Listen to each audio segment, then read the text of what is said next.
দিল্লিতে 21 মার্চ। আমি যাইনি, কিন্তু আমার উপস্থিতি সেখানে মানুষে সকল ভক্তবৃন্দের মধ্যে দিয়ে আলাদাই এক আনন্দ অনুষ্ঠান। সেখানে বাবার কৃপায় সকল ভক্তবৃন্দরা রাষ্ট্রপতি ভবনে উপস্থিত থাকতে পেরেছিল।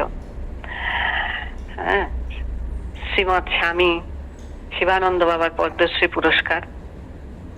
পদ্ম পবিত্রতার প্রতীক, শক্তির প্রতীক, প্রেমা ভক্তি, আনন্দ সৌন্দর্যের প্রতীক, জ্ঞান ঔষধির প্রতীক। কি নয়, মানে পদ্ম ফুল সব পুজোতেই লাগে আর কি। তো পদ্ম দিয়ে বাবাকে যে সম্মান বা শ্রদ্ধা জানানো হয়েছিল, সারা দেশ, সারা রাষ্ট্র, সারা বিশ্ব ব্রহ্মাণ্ডের থেকে বাবার প্রতি আর কি শ্রদ্ধা নিবেদন যাকে বলা হয়। তো সাধক মস্তকে সহস্রারে শ্বেতপদ্মে, সাধকের মস্তকে আর কি শ্বেতপদ্মের এতে গুরুদেবের অধিষ্ঠান হয়। সেই শ্বেতপদ্ম দিয়ে আমরা বাবার আর কি অর্চনা করি। আমরা সকালবেলা উঠে যে যার নিজের মতো করে বাবার কথা ভাবিত স্মরণ করি। প্রতিদিন সকালে সত্যিই আমরা গুরু স্মরণ করি, দিনের নানান রকম কাজের মধ্যে বাবাকে স্মরণ করি। চিন্তয়ে মম মানসে হরি, শিবগুরু নারায়ণ তিনি। শ্বেতাম্বর শ্বেতচন্দন চর্চিত মুক্তমালা বিভূষিত বলা যায় মনোহর প্রসন্ন দিব্য গুরুমূর্তি আমরা ধ্যান করি। প্রাত শিরোষি শুক্লাব্জে দ্বিনেত্রং দ্বিভুজং গুরু বরাভয়করম শান্তম স্মরেত তার নাম পূর্বকম। জয় শিবানন্দ বাবা, এই নামটাই যথেষ্ট। প্রভাতে তাই মস্তকস্থিত শ্বেত সহস্রদল পদ্মে দ্বিনেত্র দ্বিভুজ এবং বরাভয় যুক্ত সমগুণ যুক্ত আনন্দ স্বরূপ গুরুদেবের নাম উচ্চারণ পূর্বক তাকে স্মরণ করিবে, এটা গুরুগীতাতেও বলা হয়েছে। তো আমাদের বাবার কৃপায় এপ্রিল 2022 থেকে সকালের সৎসঙ্গও শুরু হয়ে যায়। সেটাও বাবার বিশাল আশীর্বাদ। সবার ভজন শোনা, গীতা পাঠ শুনতে পাওয়া। সকালবেলা নইলে আমাদের মন অনেক সময় সংসারের কাজে বিক্ষিপ্ত হয়ে থাকে। তো বাবার একটা বিশেষ কৃপা যে বাবাকে নিয়ে ভক্তদের সঙ্গে আমাদের দিনের শুরু হলো। প্রত্যক্ষ জীবনের শিক্ষক শিবানন্দ বাবা। বাবা বলেন ব্রহ্মাই গুরু, বিষ্ণুই গুরু, শিবই গুরু, বাবা কিছু না। এটা বাবার আলাদাই এক মূর্তি দেখতে পাই আমরা, তিনি মহাপুরুষ। আর বাবা বলেছেন লোভ করো গুরু কৃপা পাওয়ার জন্য। যে ব্যক্তি গুরু কৃপা পাওয়ার জন্য লোভ করে সেই তো ঈশ্বর প্রেম লাভ করেছে। আসলে কি হয়েছে, গুরু সাকার রূপে এসছেন, আর ঈশ্বর আমরা দেখতে পাই না, ঈশ্বর তাই নিরাকার, তাই চিনতে পারি না। প্রতিদিনের সৎসঙ্গে আমরা নানান রকম শিক্ষা পাই। তেমনি ভাবে একদিন শুনলাম যে অন্ন চিন্তা চমৎকার। কলিতে তো আমরা অন্নগত প্রাণ জানি। কালিদাসের ঘরেও এক সময় অন্নর অভাব হয়েছিল, কিন্তু জ্ঞান, মেধা, চিন্তা যতই গভীর হোক না কেন তা সবসময় অন্নকে ঘিরে আবর্তিত হয়। তাই অন্নটা সাত্বিক হওয়া দরকার। তাই শুদ্ধভাবে, সাত্বিকভাবে আমাদের ভোজন করা উচিত। 4 জুন চুঁচুড়ায় উৎসব ছিল। বাবা সেদিন বলেছিলেন মহাপুরুষ কখনো বেশি লোকজন নিয়ে আসে না। তিনি বললেন আমার 3-4 জন ভক্ত পেলেই দিন চলে যায়, বেশি লোক চাই না। মানে অল্প অন্তরঙ্গ পার্শ্বদ বলতে যাকে বলে, অল্প মানুষই তিনি চান। তারপরে 17ই জুন আমি বাবার দর্শন পাই। আদ্যাপীঠে লক্ষ্মীদির বাড়িতে উৎসব ছিল। সেদিনকে বাবা আমাকে একটু দায়িত্ব দেন। বসেছিলাম, বাবার কথা শুনছি, সবাই অন্যান্য ভক্তরাও ছিল। বাবা আমাকে হঠাৎ বললেন, অশোক বসু কাকু ছিলেন সামনে বসে, বললেন ওনার জন্য খাবার নিয়ে এসো। আমি সঙ্গে সঙ্গে একটা উৎসব বাড়িতে যেখানে দুপুরের প্রসাদের আয়োজন হয়েছিল সেখান থেকে চলে যাই। একটা ভুল করেছিলাম, লক্ষ্মীদির বাড়ি থেকে বড় থালা নিয়ে যাওয়া উচিত ছিল। যাই হোক, ওখান থেকে আমি শাল পাতা করে খাবারটা নিয়ে এসেছিলাম। খুব সাবধানে ঢাকা দিয়ে রাস্তা দিয়ে এনে খানিকটা হেঁটে 2 মিনিট মতো রাস্তা দিয়ে হেঁটে এসে আমাকে খাবারটা লক্ষ্মীদের বাড়িতে পৌঁছে দিতে হয়েছিল। সেই সময় বাবা আর কি পাশ দিয়ে গাড়ি করে যাচ্ছিলেন, সেটা আমি শুনতে পাইনি, দেখতে পাইনি। যাই হোক, তো মন মন আমার খুব বাজি। এই বাজি মনকে নিয়ে যে কি করি, বাবাকে খালি বিরক্ত করি বারবার। জিজ্ঞাসা করলাম, চণ্ডীপাঠ কি রাতে করা যায় বাবা? খুব শান্ত হয়ে ধীর গলায় বললেন, ও দিনের বেলায় সময় নেই বুঝি? শাসনের প্রকাশ হলো, তুমি তো ব্যস্ত, সন্ধ্যায় করো। তো আমি তো চুপ করে গেলাম। চণ্ডীপাঠ অ্যাকচুয়ালি সকালেই করা বিধেয়, তো যার যেরকম সময় হয় করতে পারে। কিন্তু আমি আসলে অনেক দিন আমি এই সময়টায় জানি না কেন সন্ধ্যাবেলা 7:30-8টার সময় চণ্ডী নিয়ে দেবী কবচ আর অপরাজিতা স্তবটা দীর্ঘদিন পড়েছি, পাঠ করেছি। তো যাই হোক, বাবারই সব কৃপা। 18ই জুন দুপুরে নবদ্বীপ যাই। সঙ্গে আমার সাথী সোহম, সুব্রতদা আর সুব্রতদার শাশুড়ি কাকিমা। আমি একটি ঘরে ওই কাকিমার সঙ্গেই ছিলাম। তো দুপুরে নবদ্বীপ, সন্ধ্যাবেলায় বাবার সামনে। বাবা ছিলেন ভারত সেবাশ্রম সঙ্গে। গিয়েই বাবার কাছে বাবার দর্শন প্রণাম করে খুব সুন্দর লাড্ডু প্রসাদ পেলাম। ওখানে অনেক ভক্তরাই ছিল, আর আমি ছিলাম একটু দূরে আমাদের ওই মালঞ্চনা এই হোটেল নীলিমা ওইখানটাতে ছিলাম। এবারে ভারত সেবাশ্রম সঙ্গে আমরা জানি শ্রী প্রণমানন্দ মহারাজ জি ওখানকার ভগবান। তো খুব সুন্দর সন্ধ্যারতি দর্শন করলাম। মানে এই সন্ধ্যারতি আমি জীবনে প্রথম দেখলাম। একবার বেনারসে দেখেছিলাম, তখন দুর্গাপুজোর সময়, অনেক বছর আগে দুর্গাপুজো ছিল, সেদিনকে তখন দেখেছিলাম। তো এইবারে হাত পাখাটাকে লাঠির মতো করে তারা আরতি করছেন, আর মানে এত সুন্দর সেই মানে অনুভবটা, ছোড়া দিয়ে তরোয়াল দিয়ে তারা আরতি করে, মানে বিভিন্ন দিব্য অস্ত্রের মতো লাগে দেখতে, আর কি অপূর্ব লাগে। ওম হর গুরু শঙ্কর শিব শম্ভু, হর গুরু শঙ্কর এরকম লেখাও ছিল। ওরা আরতির সময় নানান রকম এরকম কীর্তন করে, খুব ভালো লাগলো সেদিনকে। এইভাবে পরের দিন 19 তারিখ সকালবেলা আমাদের ওখানে দান ছিল। 19 তারিখে সেদিনকে আমি আর একজন আমাদের বাবার খুব ভক্ত মানুষ, আপনারা সবাই চেনেন, কাকলিকে পেলাম। এবার কাকলিকে থেকে থেকে আমি হঠাৎ করে আমার সঙ্গে একটা হৃদ্যতা তৈরি হয়ে গেল। এত বাবার আশীর্বাদ এটা, ওর কাছ থেকে আমি অনেক কিছু শিখেছি। সেই জন্য আমার মানে এই কথাটা বলা আর কি। কাকলি আমার কাছে খুবই মানে প্রিয়, এবং আমাদের সবার কাছেই প্রিয়। তো যাই হোক, 20 তারিখে আমরা চলে যাই অম্বিকা কালনা। ওখানে বাবার উৎসব ছিল মাধব তার বাড়িতে। খুব ভিড় হয়, মানে এত গ্রামের লোকজন এসে বাবার দর্শন করে। মানে একটা জায়গায় ওরা বসার জায়গা করেছিল, এবং ঘরেও ছিল বসার জায়গা। খুব ভিড়, আর প্রসাদ তো খুব সুন্দর হয়েছিল। গরমের মানে গরম ছিল, কিন্তু ভগবানের আশীর্বাদ যে বৃষ্টি হয়নি সেদিনকে। খুবই ভালো সেবা করে অনেকেই সেদিনকে বাড়িও ফিরে আসে। কিন্তু আমরা ছিলাম, আমি আবার নবদ্বীপে ফিরেছিলাম, পরে ফিরেছিলাম। তো যাই হোক, সন্ধেবেলায় আমরা মন্দির দর্শন করতেও যাই। সন্ধেবেলায় মন্দির দর্শনের সময় কাকলি আমার সঙ্গে ছিল, সুমনা দি, অসীম দা, অনেকে ছিল। 19 তারিখই, আগের দিনই সন্ধ্যাবেলা। তো সেই সময় সবার মানে কি বলবো, এটা রসিকতা হতে পারে, কাকলিকে আমার মেয়ে ভেবেছিল সবাই, অটোওয়ালা থেকে শুরু করে, এবং সুমনাদির পরিহাস, এবং সেই হিসেবে একটা আলাদা রকমই একটা বন্ধন তৈরি হয়ে যায়। খুবই মজা পাই আমরা। তো যাই হোক, 21 তারিখে এবারে আমরা কলকাতায় ফিরছি। 21শে জুন, সেদিনকে যোগ দিবস আমরা জানি। তো সেদিনকে আমরা শুনলাম 23শে জুন কলকাতায় রবীন্দ্র সদনে উৎসব হবে, বাবাকে নিয়ে আমাদের একটা অভ্যর্থনা অনুষ্ঠান। কি মজা, মনটা একদম নেচে উঠলো। বাবাকে নিয়ে অনুষ্ঠান রবীন্দ্র সদনে, আমাদের সবার হবে দর্শন, এবং আমরা নিজেরা পার্টিসিপেট করব। মানে আনন্দের উচ্ছ্বাসটা বলাই বাহুল্য। এত এনার্জি পেয়ে গেলাম, এত উৎসাহ পেয়ে গেলাম। 21 তারিখ দুপুর বেলা 12:30টার পরে আমি বাড়িতে ঢুকলাম। নিজের মতো ভাত খাওয়া, স্নান যা করার পরে দুপুর বেলা 3টের মধ্যে বেরিয়ে গেলাম। শিয়ালদায় লেবুতলার সম্পানায়কদের বাড়িতে বিকেল 4টে, 4:30টার মধ্যে রিহার্সাল শুরু হবে, সেইখানে চলে গেলাম। মানে ভোরবেলা বেরিয়ে কলকাতায় আসা, কলকাতা থেকে আবার রাত্রির পরে রিহার্সালে যাওয়া, সে রাত্রি 10টার পরে বাড়ি ফিরেছিলাম। মানে এত এনার্জি, এত শক্তি বাবাই দিয়েছিলেন, নইলে আমি শুয়ে পড়ার মানুষ, সোজা কথা। তো সেদিনকে আমরা সব কীর্তন প্র্যাকটিস করলাম। পরের দিনও গেছিলাম সম্পানায়ক দিদির বাড়িতে রিহার্সালের জন্য। তো বাবা সেদিনকে একটা কথা বলেছিলেন যে সর্বপ্রাপ্তি হয় অনন্ত মহিমা কি ফলের, হরিত কি ফলের।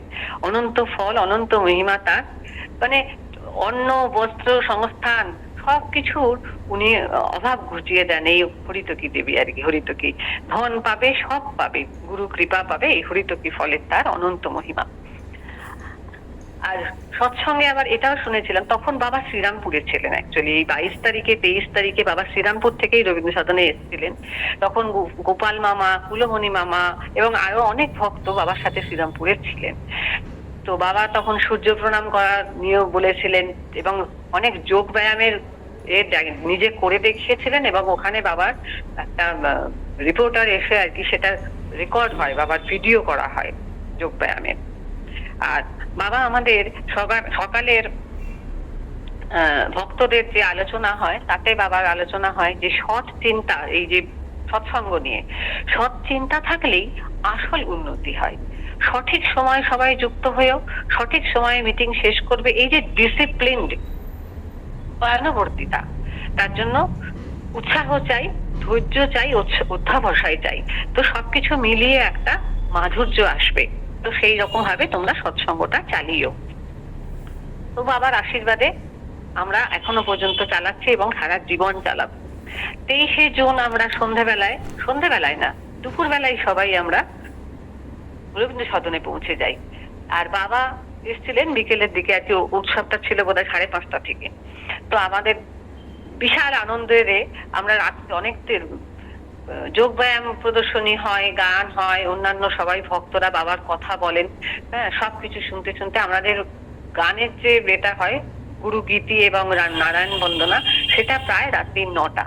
তো ওরকম 9:30 পরে আমরা ওখান থেকে উৎসব শেষ হয়ে বাবা অতক্ষণ ঠায় ওখানে উপস্থিত ছিলেন। বাবা মানে অত করে, তার মানে রাত্রি 11টা কখন গিয়ে শ্রীরামপুরে পৌঁছেছিলেন। অঞ্জুদিরা সঙ্গে ছিল গাড়ি করে, তো ওখানে চলে গেছিলেন। তো 24শে জুন আবার ছিল যোগিনী একাদশী। আচ্ছা, 25শে জুন ছিল শ্রীরামপুরে বাবার উৎসব ছিল। সব ভক্তরা আমরা সবাই মিলে হাওড়া থেকে একসাথে যাই, কয়েকজন দিদিরা ছিল, টুইন সোনু সবাই ছিল আমার সাথে, আমার মনে আছে দাদিরা। তো অঞ্জু পাল সুজিত পালের বাড়ি মরাদান সুভাষ সমিতি ক্লাব। হ্যাঁ, দ্বাদশীর দিন সেটা। 24 তারিখ একাদশী গেছে, 25শে জুন হচ্ছে দ্বাদশীর দিন।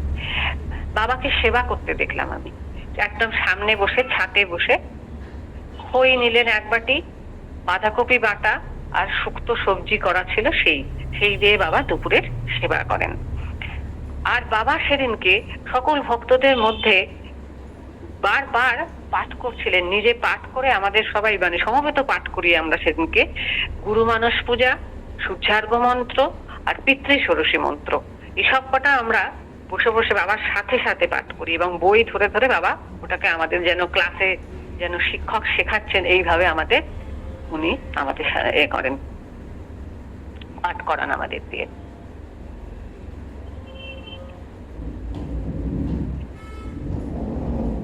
এইভাবে আমি সেদিনকে তো ফিরে আসলাম। 2 তারিখে বোধহয় রোববারই ছিল, কি ছিল, অঞ্জু দিদির বাড়িতে আমি আবার যাই। বাবার কাছে গিয়ে বাবাকে প্রণাম করি। ফোন করে গেছিলাম, মামনিদি বলেছিলেন ফোনেতে সকালবেলা যখন মহেশের ভিড় রথ গেছে তার 2 দিন আগে বোধহয়, মামনিদি ফোনে বলেছিলেন তোমরা বেশি দেরি করো না, তাড়াতাড়ি চলে এসো, রাত হয়ে গেলে বাবা চিন্তা করেন। তো মামনিদি একদম মায়ের মতো ভাবে আমাদের করেছিল, কিন্তু সত্যি সত্যি আমার কিন্তু 3টে বেজে যায়, যেতে দেরি হয়ে গেছিল। তো বাবা যখন দেখলেন আমাকে, সোনুকে দেখলেন, বললেন থেকে যাও, এখানে থাকার ব্যবস্থা আছে। হ্যাঁ, আসলে সেদিনকে কুলমণি মামারা সবাই ওখানে ছিল, আবার ওদের চলে যাওয়ার সময় হয়েছিল, বললো ফিরে যাবে আর কি লঙ্কায়। তো বেরোনোর সময়ও সেদিনকে আমাকে বলেছিলেন যে মনে ইচ্ছা করলেই এখানে চলে আসবে, কোনো সমস্যা নাই। কিন্তু সত্যি আমি এতদিন তো শ্রীরামপুরে যেতাম না, কিন্তু হাওড়া থেকে বেশি দূর না, খুবই কাছে, এবং যেতে কোনো অসুবিধাও হয়নি। আমি যে 2 দিন 3 দিন গেছি আর কি। তো সবাই ছিলাম আমরা, সন্তোষপুরের অঞ্জুদি ছিল, অন্নপূর্ণা দি, কস্তুরী দি, অরুণদা, তন্দ্রা দি, সবাই সেদিনকে ছিল। তো মানে ভক্তদের সাথে আর কি গুরুদেবের কথাবার্তা এবং মনটা ভরে গেল। আর ফেরার সময় দ্বীপের সাথে ফিরলাম। দ্বীপের গাড়িতে তন্দ্রাদিকে আমরা সল্টলেকে নামিয়ে আমাকেও টালিগঞ্জে নামিয়েছিল। তো আমি বাড়ি এলাম। এবারে বাবা যে বলেছেন যে থেকে যাও, এখানে থাকার, এবার মনটা আমার টানছে, আমি কি করি। তো 3 তারিখে যাওয়ার জন্য মনে মনে একটা ভাবলাম, এবং আমি কাকলিকে ফোন করলাম। কাকলিকে ফোন করে বলি, তুই রাত্রে থাকবি আমার সাথে? আমি যাবো ওরকম ভাবছি, তাহলে দুজনে মিলে থাকবো, যাবো। তো আমি কাকলি রাজি হয়ে গেল। ওর পরের দিন আবার অফিস ছিল, যাই হোক। তো 3 তারিখে আমরা বাবার কৃপায় ওখানে পৌঁছে গেলাম। তো সেদিনকে অনেক দেখলাম দীক্ষা প্রার্থীরা সবাই এসেছে এবং বেশ ভালোই ভিড়, গুরু কল্পতরু হয়ে বসে আছেন, বাবার চরণে সবাই আশ্রয় পাচ্ছে। তো বাবা সেদিনকে আমাকে বেনারসেও যেতে বললেন, যে শ্বশুর শাশুড়ি পারমিশন নিয়ে বেনারসে যেও। 3 তারিখেও বাবা আমি যখন গিয়ে পৌঁছলামও, সেদিনকে আবার বলেছিলেন আমাকে দেখে যে, এসেছো, এত দেরি করে এলে, আমি তোমার কথাই ভাবছিলাম, তুমি আজ এখানে থেকে যাও। আমি তখন বাবাকে বললাম, বাবা আমি তো থাকবো ভেবেই এসেছি।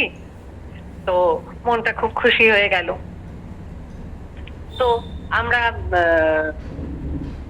রাত্রিবেলা সেবা টেবা করে কাকলির সাথে গল্প করছি, করছি। বাবা দুবার আমাদের ঘরে এসেছিলেন, মানে ভোর রাত্রেও বাবা আমাদের ঘরে এসে দেখলেন আর কি, আমরা আছি শুয়ে আর কি। তখন ঘুমোচ্ছিলাম, আমি দেখাও পেলাম বাবা। তো ওদিকে পূবের বারান্দায় যেখানে বাবা বসেন, ওখানে ওই শ্রীরামপুরের বাড়িতে এত সুন্দর রোদ হাওয়া, পাশেই কালী মন্দির, বেল গাছ, শ্রীফলা পাতাগুলো নুয়ে নুয়ে পড়ছে, হাত বাড়ালেই হাতে ধরা যাচ্ছে, যেন বাবার চরণেই তারা এসে পড়ছে। শিবগুরু, তিনি শিবানন্দ বাবা। তো বাবার কাছে, মানে বাবাকে প্রণাম জানানোর জন্য তারাও যেন ব্যস্ত। তো সেই 4 জুলাই সকালবেলা ভোরবেলা নিচে একজন মা এসেছিলেন, তিনি অসুস্থ ছিলেন। বাবার কি কৃপা, নিচে এসে তাকে দর্শন দিলেন এবং মন্ত্র দিলেন। বাবা সেই মাকে কৃপা করেছিলেন। আর 4 জুলাই খুব সুন্দর দিন ছিল। বাবার সাথে আমরা যাই বন্দিপুর শ্রী শ্রী জগন্নাথ জিউর মন্দির। হ্যাঁ, সেখানে জগন্নাথ জিউর মন্দির গাড়ি করে বাবার সাথে আমরা যাই, এবং জগন্নাথ মন্দির দর্শন হয়নি, কারণ মাসির বাড়িতে ছিল। কিন্তু পরে গিয়ে আমরা অন্য জায়গায় জগন্নাথ দর্শন করি, কিন্তু মন্দিরটা বন্ধ ছিল। কিন্তু ওই দালান যে ওপরে দোতলায় একটু সিঁড়ি দিয়ে উঠে, খুব সুন্দর। তো ওখানে বাবা অনেকবার করে সূর্য মন্ত্র সবাইকে পাঠ করে করে, যতজন এসছে বই নেয় তারা, এবং বাবার মুখে তারা সূর্য মন্ত্রটা শোনে। মানে একবার দুবার না, বেশ কয়েকবার করে, যে যতবার বলছে বাবা তাদেরকে পড়ে পড়ে এই সূর্য মন্ত্র 70টা নাম, মানে বহুবার তাদের পড়ে পড়ে শিখিয়ে দেওয়ার জন্য বলছিলেন এইভাবে। তো 4 তারিখ আমি এইভাবে ফিরে আসি। কাকলি তখন আসেনি, কাকলি আগেই চলে এসেছিল, আমি একাকী। এই যে বাবার আশীর্বাদ, হাওড়া স্টেশনে সন্ধ্যে 5টা 5:30, বা তখন দিনের আলো তো ছিলই, যাই হোক, আমি প্রথমবার হাওড়া স্টেশনে এরকম একা নেমে বাড়ি এলাম। ভাবতেই পারিনি। বাবাই শিখিয়ে দেন সমস্ত কিছু, যদিও কাজটা খুব বড় কিছু না, কিন্তু আমার কাছে অনেক বড়। 7ই জুলাই চলে এলাম। 7ই জুলাই 2022 আবার আমি পিএনবি তে বিশ্বনাথ দাদের তন্দ্রাদিদের বাড়িতে বাবা এসে গেছিলেন, ওখানে আমি যাই। সত্যি বাবা যে কত আনন্দে থাকেন, মানে কি বলবো, সব সময় হাসি মুখ। আর বাবা হচ্ছেন, প্রসঙ্গটা উঠেছিল ওই শিবানন্দ বাবা মানুষ চড়ায়, আর সেদিনকে 2জন মন্ত্রী এসেছিলেন। দমকল মন্ত্রী সুজিত বোস এলেন দর্শন করতে, আর অরূপ বিশ্বাসও এসেছিলেন পরে। তো আমরা গুরুদেব, মন্ত্রদাতা, সর্বশ্রেষ্ঠ মন্ত্রী তো বাবা স্বয়ং, মন্ত্রী বাবা সকল যন্ত্রকে, ভক্তদের মন প্রাণ আত্মাকে নিয়ে নিয়ন্ত্রণ করছেন, নিখুঁত ভাবে চালিয়ে নিচ্ছেন তিনি। তো শিবানন্দ বাবা যে মানুষ চড়ায়, সেটাই যেন একটা মানে সত্যতার প্রমাণ। একবার যদি একটা খুঁটিতে বেঁধে রাখা যায় না নিজের মনটাকে, সেটাই আমাদের, মানে আমরা ঘুরতে পারি এদিক ওদিক, বিক্ষেপ হবে, বিরূপ মন অনেক সময়, মানে গুরুর প্রতি সেরকম ভাবে আকর্ষণটা না করে আমরা এদিক ওদিক, মন আমাদের তো সারাক্ষণই চড়ে বেড়ায়। তো মনের তো সাময়িক পরিবর্তনও হয়, কিন্তু দূরে গেলেও ওই যে খুঁটিটা বাঁধা আছে, ঠিক সময় হলেই ফিরে আসবে। দড়ি তো বাবার হাতের মুঠোয় ধরে আছেন, ঠিক সময় হলে ফিরে আসবে। এটা হচ্ছে বাবার কথা। তো তারপরে বাবা বললেন, সেই 7ই জুলাই সেদিনকে শুনলাম, যারা এসেছেন এখানে সবাই প্রত্যেকের গত জন্মের কোনো না কোনো সুকৃতি আছে। তারা দেখতে এসছেন এই দীর্ঘ জীবন, নিরোগ জীবনকে দেখতে পাচ্ছেন, যার কোনো কামনা বাসনা নেই। তাই প্রত্যেকে আমরা সর্বার্থে ভাগ্যবান। বাবা বললেন, ভগবানকে দেখার ইচ্ছা আর কি করে হবে? ভগবানকে দেখার ইচ্ছা কি আর হবে? সবাই তো ভগবান। এই জীব জন্তু ঈশ্বর, সবার মধ্যে তো ঈশ্বরকে দেখছি। গ্রহরাজ হলেন শনিদেব। হ্যাঁ, তার মন্ত্র জপ করলে সব গ্রহরাই সন্তুষ্ট থাকে। বাবা বললেন, শনিদেবের মন্ত্র করলে সবাইকে তুমি সন্তুষ্ট রাখতে পারবে। সল্টলেকে এইরকম নানান রকম এই জয়ফুল মাইন্ডকে আমরা দেখছি। বাবা বসে আছেন, 80-90 বছর বয়সেই লোক চলতে পারেন না, সেইখানে 126 বছর আর কি প্রায়। তো অসীমদাও একটা কথা বললেন, বোধহয় 24 বছর আগে কোনো ছবি তোলা হয়েছিল, সে 98 সালের ছবি, সেটা আবার ফেসবুকে দেওয়া হয়েছে। তো একই, তখনকার ভক্তরা অনেকেই নেই তখন, এই যে 2022-এর কথা হচ্ছে, তখন রত্নাদি নেই, বা আর একটা কে বললেন, জয়ন্তর ভাই অলোক ছিল, তো তারা নেই, কিন্তু বাবা আছেন এখনো পর্যন্ত এবং বাবা থাকবেন।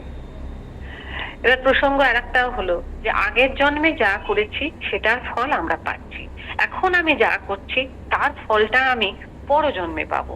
কিন্তু বাবা তো মুক্ত পুরুষ, তার তো নতুন কোনো কর্ম হয় না, তার তো কোনো বন্ধন নেই, তার সবই হচ্ছে লীলা। কিন্তু আমাদের ক্ষেত্রে আমরা এই জন্মে কার্য করব, আর নেক্সট জন্মে, পরের জন্মে তার ফলটা পাবো। আর 3টে কথা অসীমদা বললেন, বা অন্য কোনো দাদা, অসীমদাই বোধহয় বলেছিলেন এবং বাবা সেটাকে সমর্থন করেছিলেন। বাবা বলেছিলেন, 3টে কথা যদি আমরা ফলো করতে পারি, কাহারও ব্যবহারে দুঃখিত হব না, কাহাকেও দুঃখ দেব না, মেজাজ কুল, লাইফ বিউটিফুল। এই 3টে যদি আমরা ফলো করতে পারি এবং জীবনে যাপন করতে পারি, চালিয়ে নিয়ে যেতে পারি, তাহলে তার ঘর তো স্বর্গ হয়ে যাবে। কিন্তু আমি তো পারি না। আর বাবা বললেন, সে দেবতা হয়ে যাবে। বাবা পরিষ্কার উইদিন কোট, যদি এই কথাগুলো কেউ মানতে পারে সে দেবতা হয়ে যাবে। এন্ড বাবা is very cheerful in adverse circumstances. বিরূপ পরিস্থিতির মধ্যেও বাবা শান্ত। এবং অনেক ভক্তরা এই অসীমদারই কোনো ডিপার্টমেন্ট থেকে ট্রান্সফার করে দিয়েছিল, সেখান থেকে টেনশন নিয়ে ছেড়ে দিল, কিন্তু গুরু কৃপাই ভরসা। গুরুর ওপর সবকিছু আমরা যদি ছেড়ে দিয়ে শান্ত মনে সবকিছু চালাতে পারি, তাহলে আমরা নিজেরাও শান্ত থাকবো, জীবনও শান্তিপূর্ণ হবে এবং গুরুদেবের কৃপা পাবো। আজকে আমি এখানেই শেষ করছি, আবার পরের কথা পরে বলবো। প্রণাম সবাইকে। জয় গুরু, জয় শিবানন্দ বাবা, জয় গুরু, জয় গুরু।